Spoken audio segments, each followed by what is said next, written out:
些建议。他也要开始用 sale， 你会给他一些建议。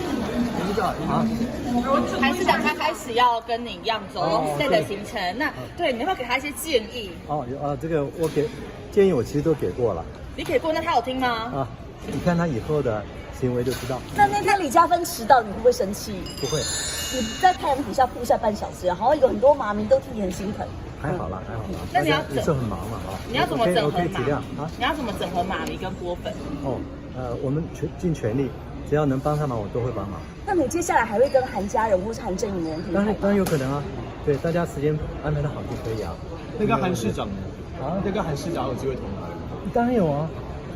那有些韩粉叫你不要再跟郭眉来远去，怎么看这样的评论？好，谢谢二位，谢谢。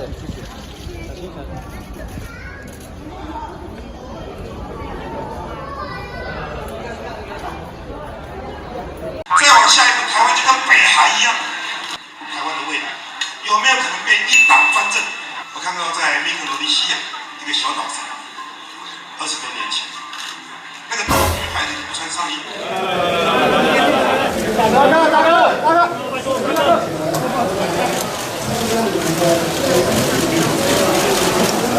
我看到太多了不起的台商。我看到在密克罗尼西亚一个小岛上，20多年前，那个岛女孩子不穿上衣，路边的人看到陌生人，他就拿石头来丢，非常原始。但是做梦都没有想到，台湾人已经在上面开工厂。我们非常担心台湾的未来。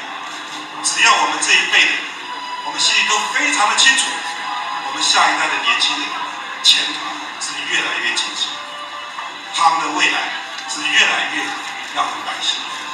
我们可以看到，我们也很希望做一些事情，我们也希望民进党能争气，偏偏今天这个执政党带给我们是无尽的辛苦，而且无尽的懊恼。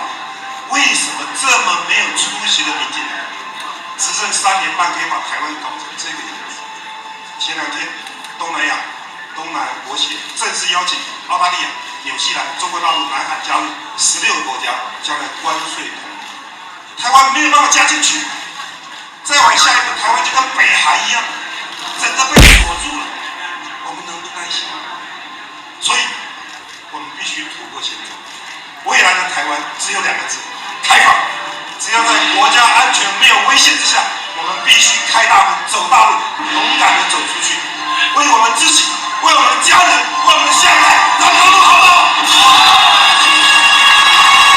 不能再等，我们一天都不能再等。台湾的未来就在你我所有台湾同胞的手上。我们2020年1月11号要靠这张神圣的选票，也是所有2300万人最后的一样武器，最后的呐喊，我们必须要改变。不光是总统要赢，我们所提名的立法委员，也请所有工商界一些好朋友，所有广大台湾的同胞